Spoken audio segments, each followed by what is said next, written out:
Hey, Tim Pierce here. I'm going to show you a very beginning strum, but it's the kind of thing I use on big records when I do big records. Do a lot of small records too, but it's very simple and it's something that songwriters love and artists love, and I'm going to show you the strum and a way into kind of a professional strum. Yeah. So I'm going to do something really simple here, but it's the kind of thing that I use every day because it sounds so good in a track. A lot of the stuff you do on guitar on records just gets simpler and simpler as you go, and there are reasons for that. Let me just show you the left hand first. You take your third finger on the third fret, second string, and plant it right behind the fret here. Don't press down too hard. You want it, I like to say if you can stick your finger through here, then you're doing it right. It's kind of arched, and you want the tip straight down on the string. Right behind the fret. Don't press down too hard because you don't want to cramp your hand at all. And you want it to sound clear. And if you press too hard, you'll bend it out of tune. So just kind of even amount of pressure. And this particular chord only requires two fingers to be in action. It's this finger, the third finger, and then you arch over your second finger and go to the sixth string, same fret, third fret, and do the same thing. Just make sure it's the tip. And then you strum with your right hand. You're only strumming these 5 strings.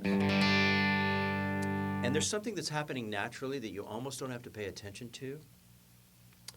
What's happening is this finger is naturally muting the high E string, okay? And then this finger is naturally muting the A string. So it frees your right hand to kind of strum across all 6 strings, because it doesn't matter that you're hitting a couple of muted strings. And it allows you to do a big open strum here. It's the exact sound that I'm trying to get. I'm not compromising anything at all. Just make sure that as these fingers are bent over, that they're each muting the string below. And in this finger's case, the third finger, it's muting the high E string. And in this finger's case, it's muting the A string. And the great thing about this chord, I'm left with 4 strings being sounded. And the reason this really works so well on somebody's big record or somebody's demo or whatever is you're not taking up a lot of space, first of all, and it's not major or minor, it's just 1s and 5s. It's the G note, the D note, the G note, and the D note. You're not playing a major, and you're not playing a minor.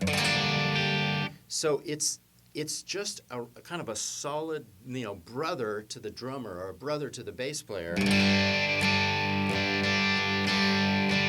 And it's harmonically open sounding. It's not commanding your attention in a happy or a sad way. It's neutral. And it still sounds strong. It's pretty rock, too. A lot of rock is just 1s and 5s. Since country is basically rock, they inherited rock, which makes me jealous. It's a very typical country thing. Let's look at the right hand.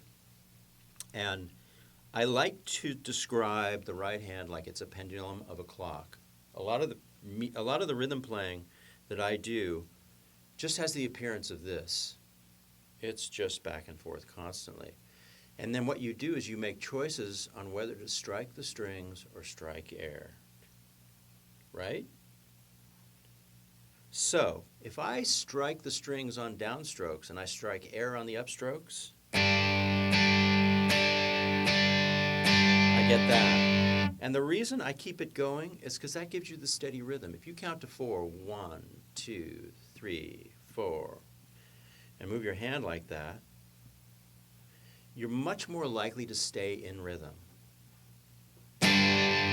And if I demonstrate just hitting the guitar on the downstrokes and then grabbing air on the upstrokes, you get this kind of a sound.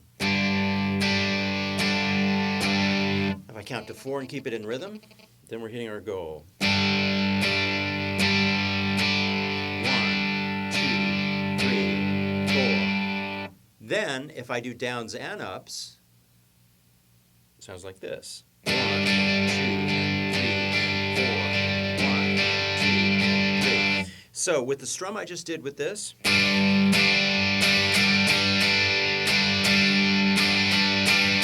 I'm doing a little bit of both. I'm going to slow it down and kind of talk through it. So it's down, air, down, air, down, up,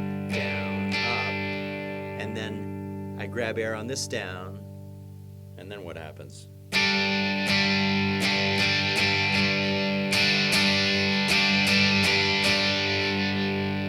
Let me talk through it again.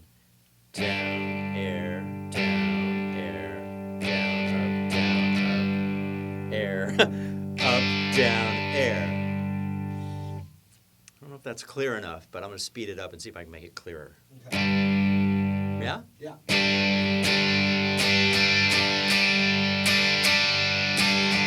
If I turn, if I stay in focus, watch this hand and watch when it grabs air and when it grabs the guitar.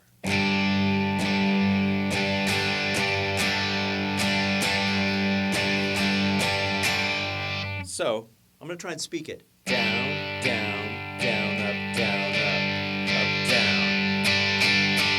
Down, down, down, up, down, down, down, up, down. There, I got it. Down, down, down, up, down, up, down. Really slowly.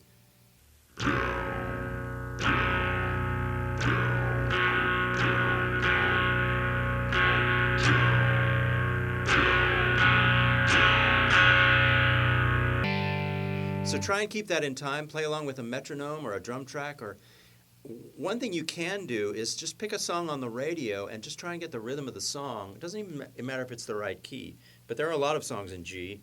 Just turn, well, is it the radio? Is it Spotify? Whatever you got. Turn on some music. And get this right hand going in rhythm with the music, and that'll get you up to speed playing in rhythm. Last thing I want to talk about is dynamics. If you have a distorted sound up to where it's not completely distorted but half distorted, it's really important, and you can get a lot of color out of hitting it hard and then hitting it soft. So I'm going to do it one cycle hard and one cycle soft.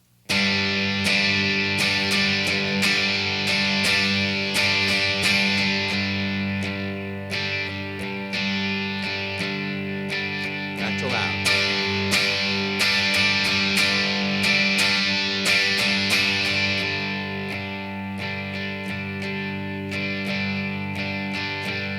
Typically, the verse might be played really soft, so it's clear and open, and then when the chorus comes in, you hit it hard and play loud. That's a really, really effective thing in music that people forget. Loud and soft are the biggest things that keep the listener engaged. So try it with your right hand, play it soft, light as a feather, and then hit it hard.